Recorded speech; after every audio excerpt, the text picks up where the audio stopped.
नमस्कार आत्मा मालिक. कसे आहात तुम्ही सर्व? उज्ज्वला लाईफस्टाईलमध्ये तुमचे खूप खूप स्वागत आहे.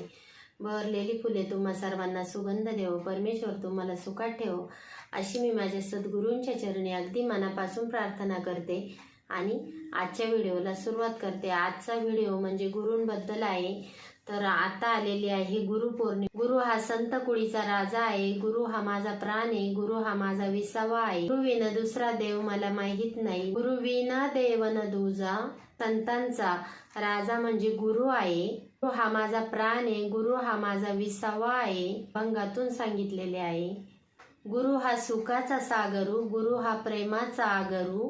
गुरु हा धैर्याचा डोंगरू. सदा काळी डळमळेना. गुरु वैराग्याचे मूळ. गुरु परब्रह्म केवळ.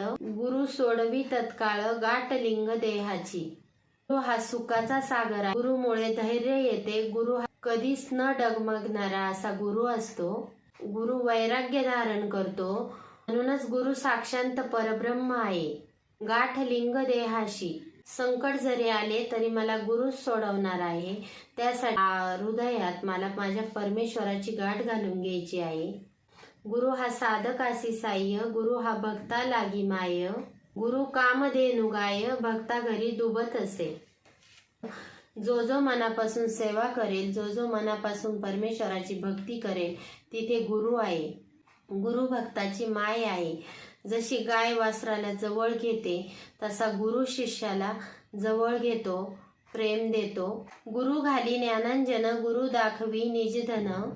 गुरु सौभाग्य देवनी. साधू बोधनांदवी. गुरु मुक्तीचे मंडन. गुरु पापाचे खंडन. नाना परिवारी तसे. काया काही गुरु उपदेश. तारक मंत्र दिला आम्हास. बाप रखुमा देवरासी. ध्यान मानसी लागले. एवढे छान या अभंगात सांगितलेले आहे. म्हणजे गुरु आपल्याला ज्ञान देतो. गुरुमुळे आपल्याला मुक्ती मिळते. आपल्या जीवनातील पापाचे खंडन होते. जेव्हा आपण गुरुमंत्र घेतो, गुरुमंत्राचे जर आपण नामस्मरण केले, गुरूंच्या मंत्राचा नाम जप केला, तरी परमेश्वर हा आपल्यासाठी धावून येणार, त्यात शंकाच नसते. म्हणून गुरु करताना आपल्याला नाममंत्र दिला जातो आणि त्या नाममंत्राचा आपण जप करायचा असतो आणि परमेश्वराचे हृदयात ध्यान करायचे असते.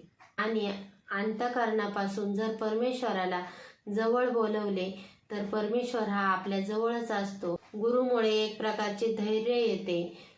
गुरुमुळे संकटेही दूर होतात. ते आता आलेली आहे गुरुपौर्णिमा. तुम्हाला ज्या देवावर श्रद्धा असेल त्या देवाला गुरु करा. पण जीवनात गुरु करणे हे खूप महत्त्वाचे आहे. त्याचे नामस्मरण अगदी मनापासून करा. असा हा अभंग गुरूंविषयीचा मी थोडक्यात तुम्हाला समजून सांगितला. तुम्हाला कसा वाटला हा मला नक्कीच सांगा.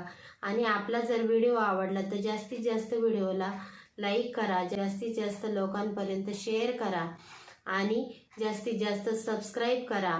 पुन्हा भेटू अशाच एका व्हिडिओ सोबत. तोपर्यंत तुम्हा सर्वांना आत्मा मालिक.